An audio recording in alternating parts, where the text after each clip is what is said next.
최근 저희 교회가 새벽마다 역대상 말씀을 묵상하는 가운데 있습니다. 최근 우리 역대상 본문 가운데 참 은혜로운 장면들이 참 많이 있습니다.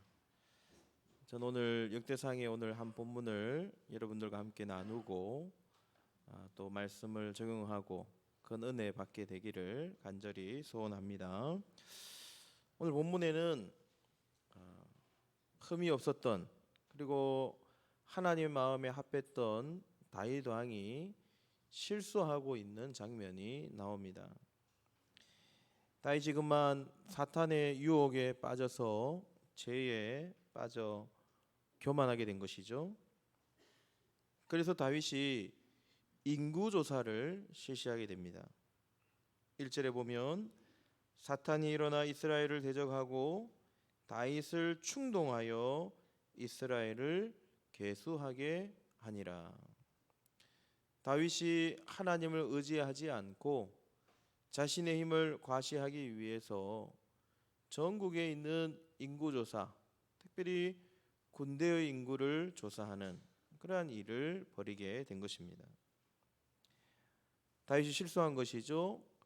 하나님을 의지하지 않은 것입니다. 사람은 누구나 인생에서 실수하기 마련입니다. 실수하지 않는 인생은 한 명도 없죠. 누구나 죄를 짓습니다.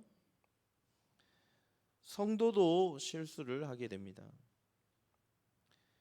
중요한 것은 그 실수를 하고 난 이후에 어떻게 하는가, 그 실수를 하고 난 이후에 범죄하고 난 이후에 뒤처리가 더욱 중요하다는 것입니다.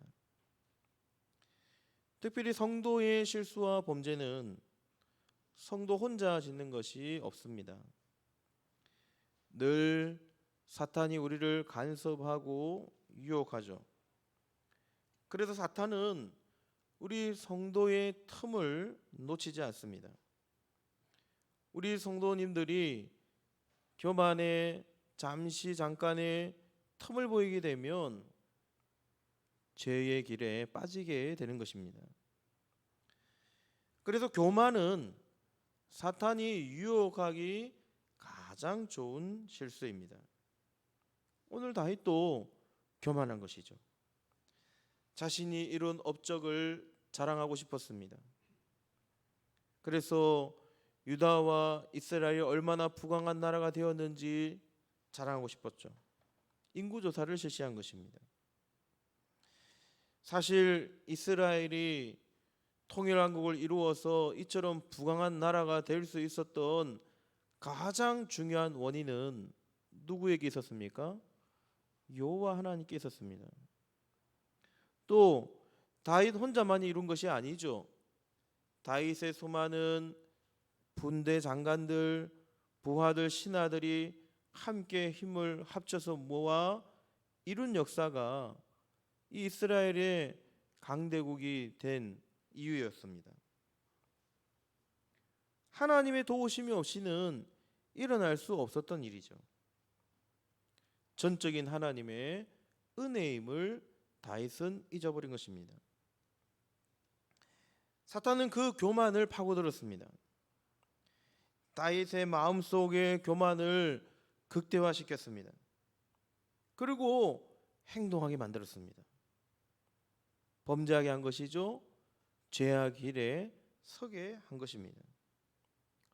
오늘 성도의 실수 역시, 성도의 삶 역시 사탄이 우리의 마음 깊이 우리를 유혹하고 관여하고 있음을 우리는 기억해야 합니다.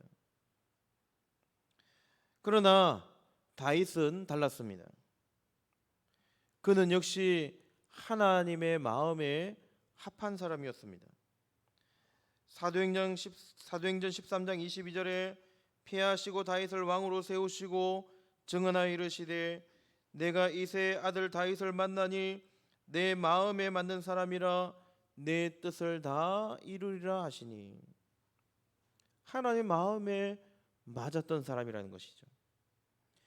다윗은 인생에 있어서 가장 큰 치명적인 실수를 저질렀지만 하나님은 그를 버리지 않으셨고 후대의 믿음의 사람들에게도 하나님의 마음에 합한 사람이라는 칭찬을 듣기에 합당했던 인물이라는 것입니다.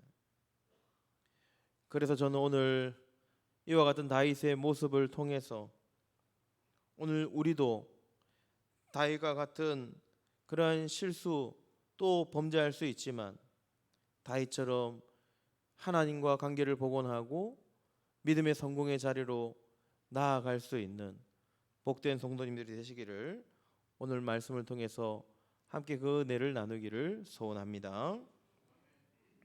가장 먼저 다윗이 큰 실수를 저질렀지만 하나님의 마음에 합할 수 있었던 가장 중요한 첫 번째 이유는 실수를 깨닫고 난 이후에 즉시 회개의 자리로 나아갔다는 것입니다. 8절 말씀에 다윗이 하나님께 아뢰되 내가 이 일을 행함으로 큰 죄를 범하였나이다. 이제 간구하옵나니 종의 죄를 용서하여 주옵소서. 내가 심히 미련하게 행하였나이다 하니라. 다윗은 선지자 갓으로부터 자신의 잘못이 무엇인지를 지적당한 이후에 어떻게 했습니까? 즉시 하나님 앞에 엎드리게 됩니다. 즉시 하나님 앞에 엎드려서 하나님 앞에 기도하게 된 것이죠. 자신의 잘못을 뉘우치며 하나님의 긍휼을 구하는 기도를 하나님 앞에 드리고 있는 것입니다. 그렇습니다. 성도의 진정성은, 진정한 성도의 참모습은 회개에서 나오는 것임을 믿으시기를 바랍니다. 진정한 성도는 죄를 깨닫는 즉시 회개하는 것이죠. 죄를 깨닫는 즉시 하나님 앞에 나아가서 엎드리는 것입니다.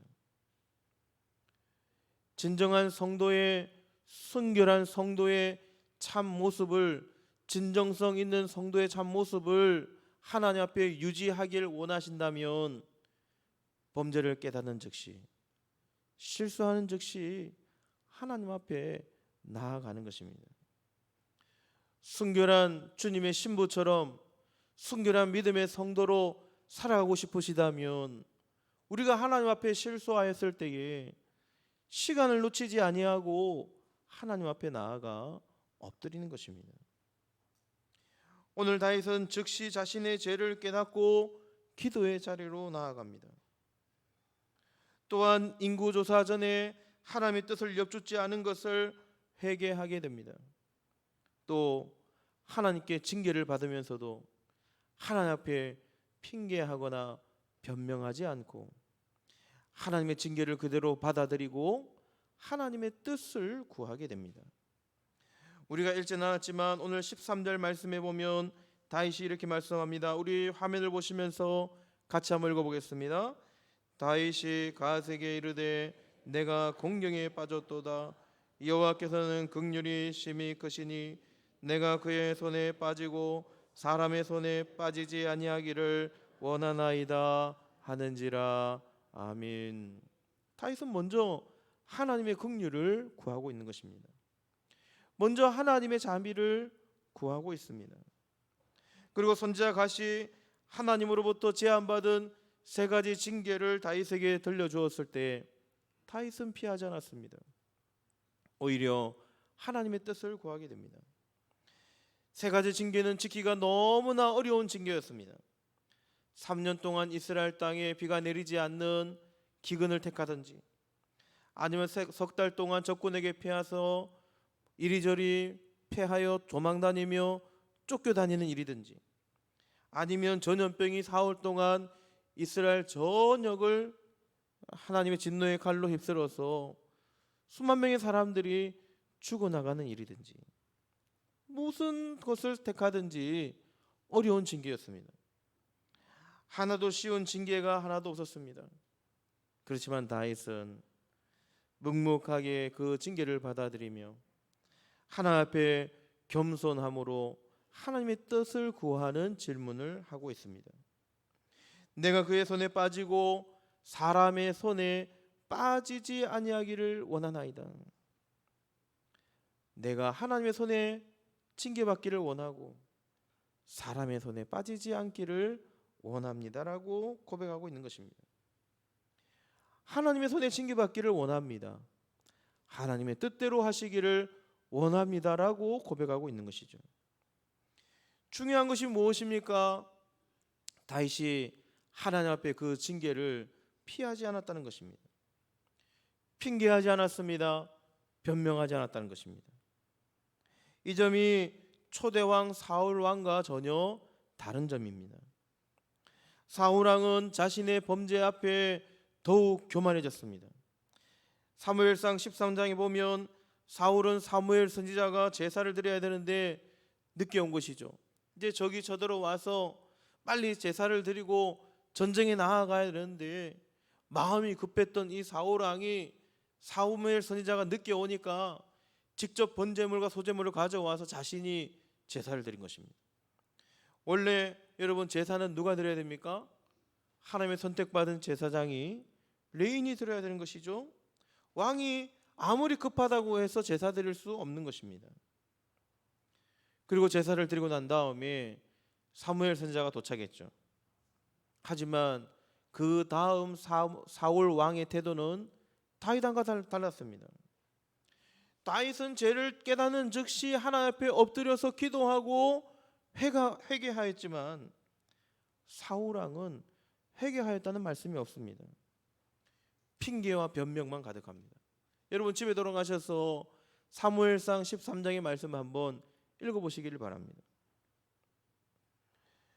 그렇습니다.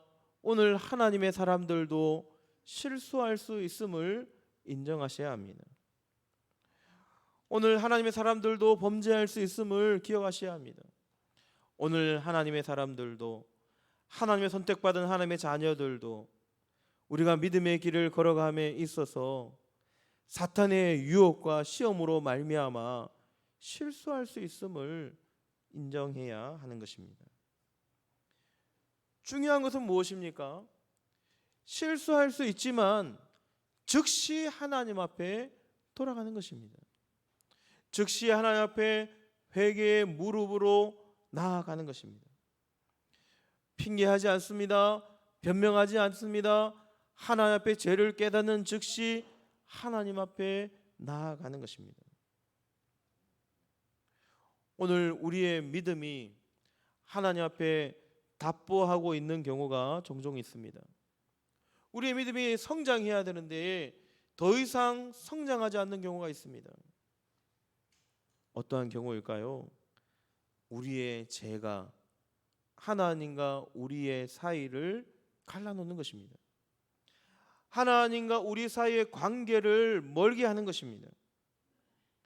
그래서 우리가 죄를 지었을 때에 그 죄를 해결하지 않고 넘어가게 되면 그 다음에 또 죄를 짓게 되고 또 죄를 짓게 되고 하나님 앞에 우리의 죄를 쌓이게 하는 것입니다. 많은 분들이 이 회개의 시간, 이 회개의 타이밍을 놓치게 됩니다. 하나님 앞에 범죄하였을 때에 다윗처럼 즉시 깨닫고 하나님 앞에 나아가서 하나님과의 바른 관계를 유지하기 위하여 애를 쓰기보다는 아담처럼 하나님 앞에 피하여 도망가기 바쁜 우리의 삶을 살아가는 것입니다. 그리고는 점점점 하나님 앞에서 멀어지게 됩니다. 하나님과 뜨거운 관계를 유지해야 됨에도 불구하고 점점점 우리의 관계가 멀어지는 것입니다. 왜 그렇습니까? 회개의 타이밍을 놓쳤기 때문입니다. 회개할 수 있는 골든타임의 시간을 놓친 것입니다. 긴급한 응급수술이 필요한 환자에게 필요한 그 응급수술의 시간을 놓쳐버리게 된 것입니다. 그리고 하나님 앞에 떠나게 되죠. 오랫동안 하나님 앞에서 떠나신 분들이 많습니다. 왜 그렇습니까? 하나님 앞에 해결해야 될 나의 범죄의 문제들을, 나의 실수의 문제들을 하나님과 해결하지 않은 것입니다. 사랑하는 성도님 여러분, 오늘 믿음의 순수성 또한 하나님과의 관계가 더욱 깊어지고 우리의 믿음이 더욱 깊은 자리로 나아가며 신앙이 성장하는 믿음의 길로 나아가시길 원하십니까? 그렇다면 오늘 이것부터 하나님 앞에 해결하시기를 바랍니다. 우리가 범죄할 수 있습니다. 실수할 수 있습니다. 그러나 범죄하고 실수하였을 때 그것이 죄임을 깨닫는 즉시 하나님 앞에 나아가시기를 주님의 이름으로 간절히 소원합니다. 믿음의 회개의 때를 놓치지 마시기를 바랍니다. 회개의 타이밍을 놓치셔서 우리의 범죄한 사실이 점점점 쌓이게 되고 하나님 앞에 멀어지게 되는 경우가 없으시기를 간절히 소원합니다. 여러분, 늦었다고 생각할 때가 가장 빠른 것입니다. 지금이 하나님 앞에 회개하기에 가장 좋은 타이밍을 여러분 잊지 마시기를 바랍니다. 하나님 앞에 나아가셔서 우리의 죄악을 그대로 하나님 앞에 내어놓고 다윗처럼 하나님 앞에 회개하심으로 하나님 마음에 합한 사람이라고, 하나님 마음에 완전한 사람이라고 칭찬받을 수 있는 복된 믿음의 성도님들이 되시기를 주님의 이름으로 간절히 소원합니다. 두 번째, 다윗이 이처럼 큰 실수를 범하였음에도 불구하고 하나님 앞에 가까이 나아갈 수 있었던, 하나님도 그를 완전한 사람이라고, 하나님 마음에 합한 사람이라고 칭찬할 수 있었던 가장 중요한 일은 하나님 앞에 즉시 순종한 것입니다. 다윗은 하나님의 말씀 앞에 철저하게 순종하며 나아갑니다. 다윗이 대단한 점이 이 점이죠.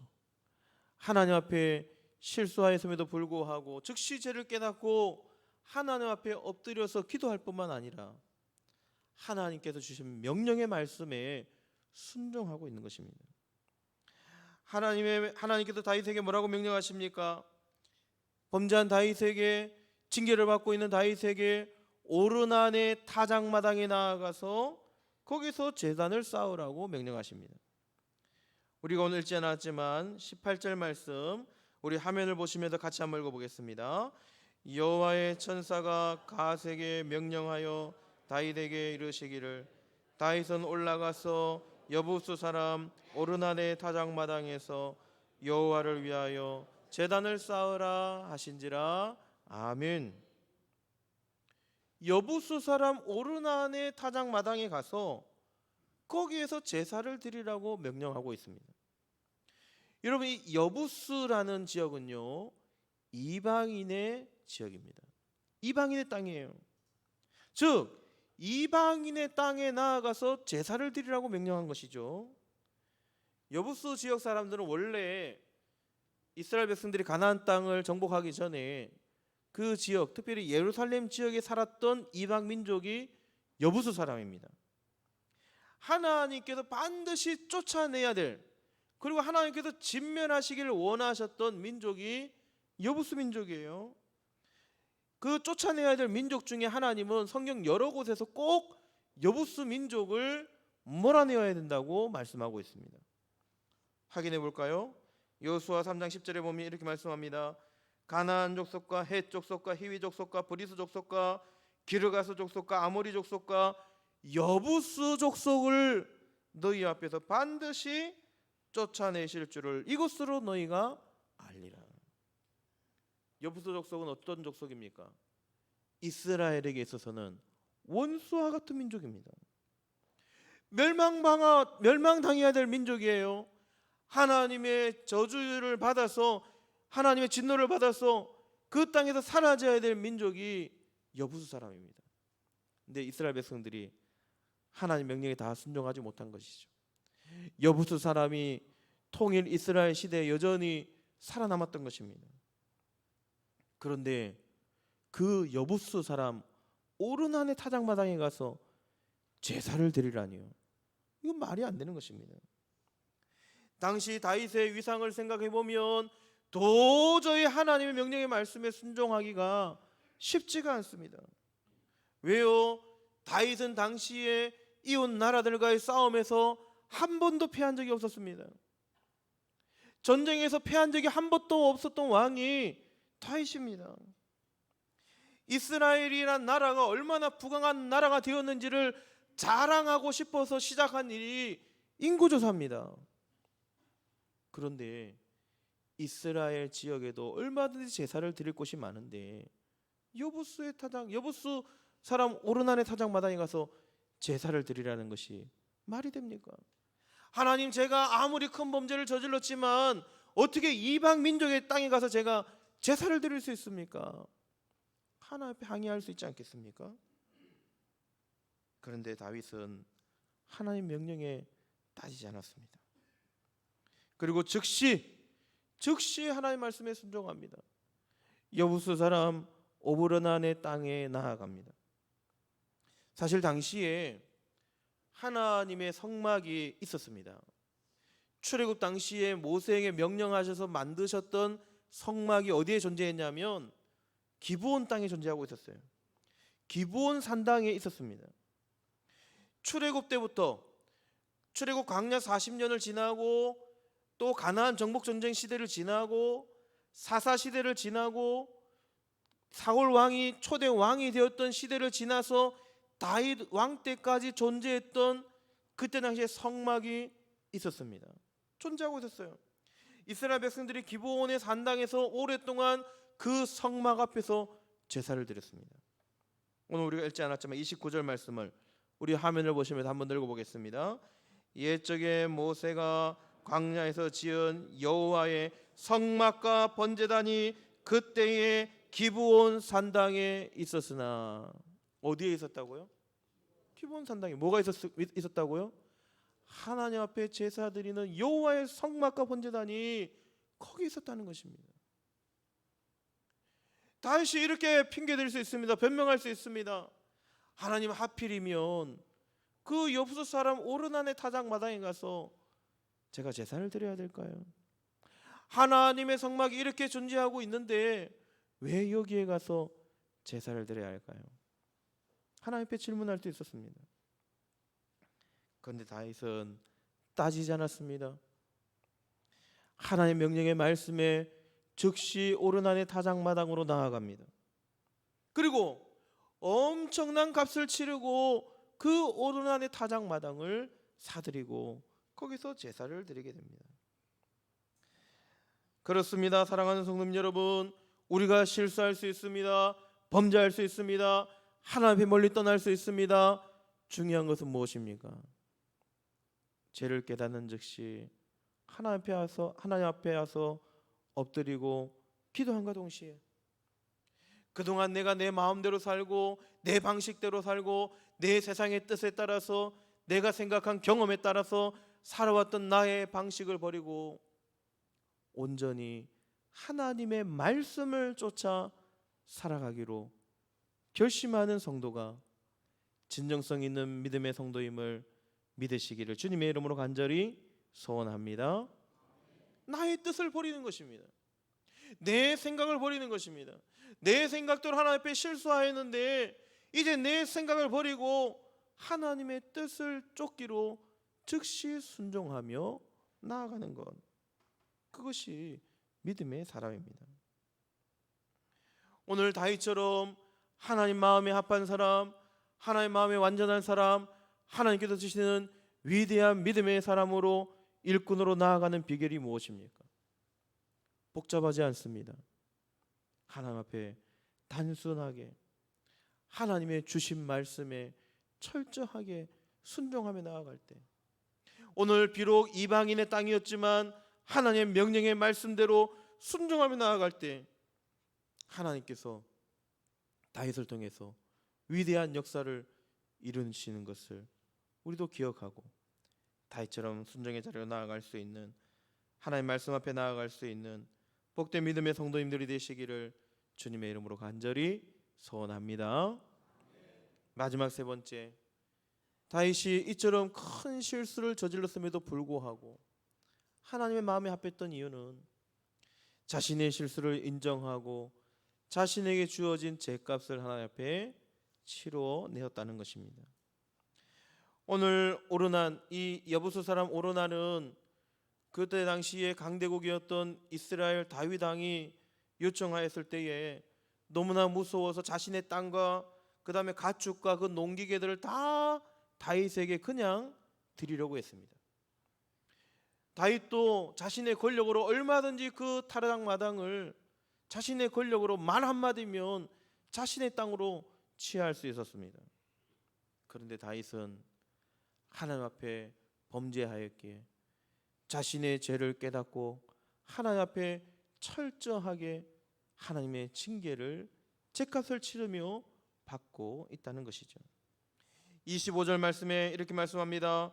그리하여 다윗은 그 턱값으로 금 600세겔을 달아 오르난에게 주고. 여러분, 이 금 600세겔이 얼마나 큰 금액의 금액이냐면요, 당시에 은 1세겔이 노동자의 4일치 품삯입니다. 우리 계산하기 쉽게 하루에 10만 원으로 계산하면 40만 원이죠. 그런데 금 1세겔은 15배의 가치를 가진다 그래요. 그러니까 40 곱하기 15 하면 얼마죠? 600만 원입니다. 600세겔이면 600 곱하기 600, 여러분 얼마입니까? 36억의 가치입니다.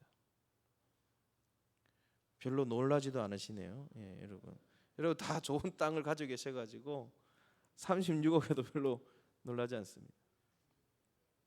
그때 당시에 이방인 여부수 사람의 땅을 사는 데에 36억이나 되는 돈을 주고 그 땅을 샀다는 것은 엄청난 일입니다.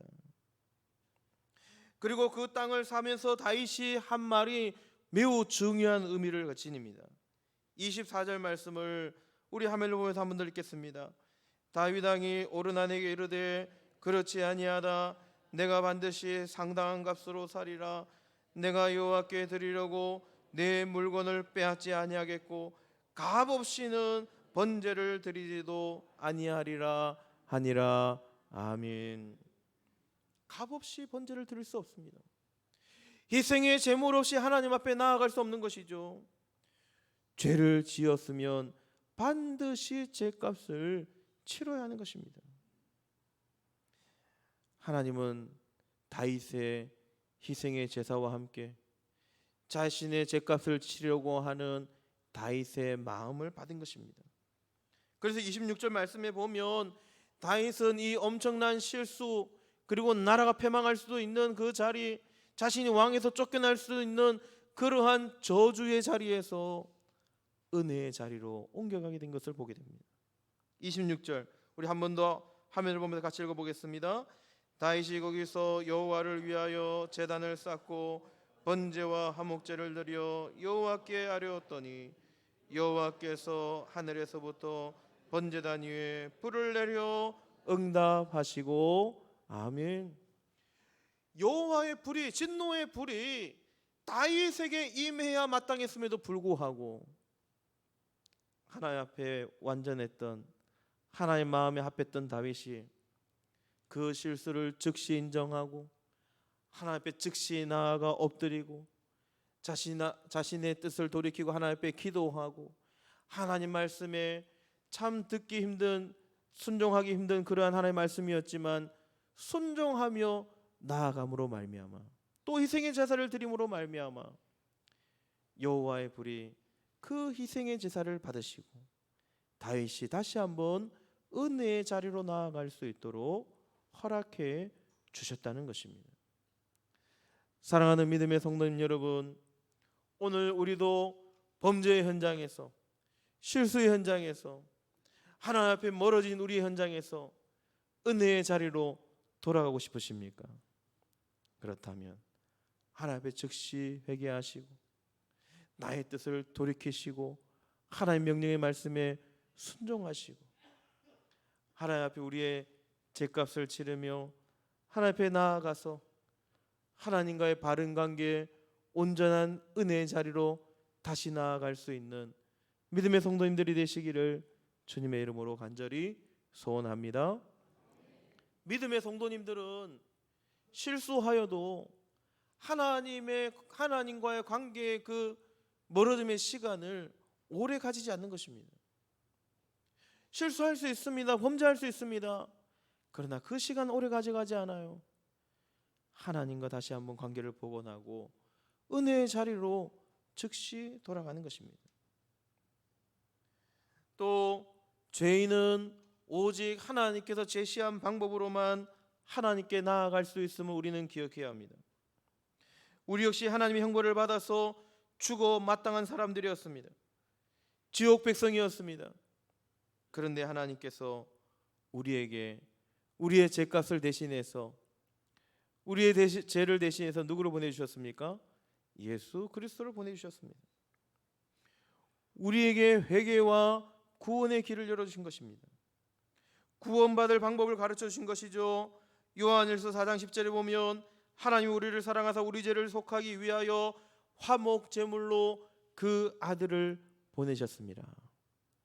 우리가 하나님과 화해할 수 있는 비결, 하나님 앞에 나아갈 수 있는 놀라운 그 중요한 이유는 하나님께 사랑하시는 위아들 독생자 예수 그리스도를 우리를 대신해서 화목제물로 보내어 주셨다는 사실입니다. 우리 대신 예수님께서 십자가에 우리가 못 박혀야 되는 그 십자가에 우리 대신해서 죄값을 치러준 것입니다. 그래서 요한복음 14장 6절에 예수께서 이르시되 내가 곧 길이요 진리요 생명이니 나로 말미암지 않고는 아버지께로 올 자가 없느니라. 하나님께서 우리의 죄값을 대신해서 화목제물이 되어주시고 십자가에 못 박혀 죽어주셨기에 이제 우리는 그 예수님만 의지하고 하나님 앞에 나아가시면 되는 것입니다. 아직까지 예수님을 영접하지 않으신 분들은 우리의 죄를 대신해서 십자가에 못 박혀 죽으신 그 예수님을 붙잡으시면 됩니다. 우리에게 구원의 길을 베풀어 주시고 회개의 길을 열어주신 그 예수님을 붙잡고 하나님 앞에 나아가시면 됩니다. 이제 하나님의 자녀가 되신 분들은 우리의 과거와 현재와 미래의 죄값을 모조리 다 하나님께서 십자가에 못 박혀 우리의 죄값을 대신해 주신 그 예수님을 붙잡고 다시 한번 주님 앞에 나아가서 우리의 죄를 자백하고 주님의 용서하심을 구하고 즉시 하나님께로 돌이켜서 믿음의 삶, 순종의 삶을 살아가면 되는 것입니다. 중요한 것이 무엇입니까? 예수님께서 우리 대신 죄값을 치러주셨다는 거예요. 우리가 죄를 지었을 때는 반드시 죄값을 치러야 마땅한 것입니다. 근데 예수님께서 대신 그 죄값을 치러 주신 것입니다. 죄를 지은 하나님의 자녀들이 신약시대에 누구만 바라보아야 합니까? 예수 그리스도만 붙잡고 의지하며 나아가시면 되는 것입니다. 우리가 해야 할 일은 우리 대신 죄값을 치러주신 하나님 앞에 나아가는 것입니다. 또 한 가지 우리가 생각해 볼 것은 36억이나 되는 값을 주고 이 오르난의 땅을 사서 하나님 앞에 기꺼이 자원하는 마음으로 하나님 앞에 번제의 제사를 드리고 있는 다윗의 모습을 우리는 기억해야 합니다. 엄청난 실수와 엄청난 범죄를 저질렀음에도 불구하고 하나님께서 다시 한번 하나님과 화목할 수 있는 길을 열어주신 하나님 앞에 철저히 그 은혜에 감사하고 구원의 은혜에 감사하며 하나님 앞에 나아가고 있는 다윗의 모습이죠. 우리는 우리에게 베풀어 주신 하나님의 구원의 은혜에 인색함으로 나아가시면 안 됩니다. 우리에게 베풀어 주신 은혜에 자원하는 마음으로 우리에게 있는 것을 기꺼이 드려서 하나님 앞에 감사하는 자리로 나아가셔야 합니다. 이것이 우리의 죄악에 대한 죄값을 치르는 것과 같은 의미입니다. 예수님 당시에도 자신에게 베풀어진 큰 구원의 은혜에 감사하며 감사했던 인물이 있습니다. 바로 나사로의 누이였던 마리아였습니다. 오라버니 나사로를 살려주시고 그 가정에 큰 구원을 허락해 주신 예수님께 기쁨으로 자원하는 마음으로 헌신하며 나아갑니다. 요한복음 12장 3절에 마리아는 지극히 비싼 향유 곧 순전한 나드 한 근을 가져다가 예수의 발에 붓고 자기 머릿돌로 그의 발을 닦으니 향유 냄새가 집에 가득하니라. 예수님의 은혜에 감사해서 감격해서 자신의 집에 있었던 아마 가부와도 같은 그런 향유였을 것입니다. 이 향유의 가격이 당시의 가격으로 300데나리온이었습니다. 300데나리온은 1데나리온이 노동자 하루의 품삯이라 그래요. 그러면 300데나리온이니까 10만 원으로 계산해 보면 3천만 원이 넘는 큰 금액입니다. 예수님의 제자 중 한 명이 이것을 3천만 원이 넘는 돈을 주고 팔아서 차라리 가난한 사람을 도울 것이지 왜 예수님의 머리에 그것을 부어서 허비하느냐고 그렇게 따질 정도였습니다. 그런데 마리아는 아깝지 않았습니다. 자신의 가정에 큰 은혜를 베풀어 주시고 구원의 큰 은총을 베풀어 주시고 하나님의 자녀 삼아 주시고 예수님께서 우리 죄를 대신해서 죄값을 대신 치러 주신 그 은혜에 감격하여 하나님 앞에 아낌없이 헌신하고 있는 모습입니다. 마리아는 전혀 아깝지 않았습니다. 오늘 우리도 마찬가지입니다. 우리에게 구원의 은혜를 베풀어 주시고 우리의 범죄와 우리의 실수에도 불구하고 우리의 연약함에도 불구하고 은혜 베풀어 주시고 자녀 삼아 주시고 일꾼 삼아 주신 하나님 앞에 인색함으로 나아갈 것이 아니라 철저하게 자원하는 마음으로 감사하는 마음으로 헌신하며 구원의 은혜에 감격하며 믿음으로 나아갈 수 있는 우리 믿음의 성도님들이 되시기를 주님의 이름으로 간절히 소원합니다. 이제 말씀을 마치고자 합니다. 오늘 우리도 다윗의 모습을 본받기를 소원합니다. 우리 모두 연약한 사람들입니다. 실수할 수 있습니다. 목회자라고 해서 장로님이라 해서 또 우리 직분자들이라고 해서 일반 성도님이라고 해서 실수하지 않는 것이 아닙니다. 실수할 수 있습니다. 연약한 사람이기 때문에 그렇습니다. 그러나 어떻게 우리가 믿음의 순수성을 유지하며 하나의 마음에 합한 다윗처럼 신앙의 순수성을 유지하며 살아갈 수 있을까요? 우린 실수를 깨닫는 즉시 하나님 앞에 회개하셔야 합니다. 그리고 기도의 자리로 나아가셔서 무릎을 꿇고 즉시 회개하시고 회개의 타이밍을 놓치지 마시고 하나님의 은총의 자리로 나아가시기를 바랍니다. 두 번째는 나의 생각과 나의 마음을 꺾고 하나님 말씀에 철저하게 순종하며 나아가시기를 바랍니다. 마지막으로 우리에 대한 죄값을 치르는 것입니다. 대가를 지불해야 합니다. 우리 대신해서 대가를 치러주신 예수님을 붙잡고 나아가는 것입니다.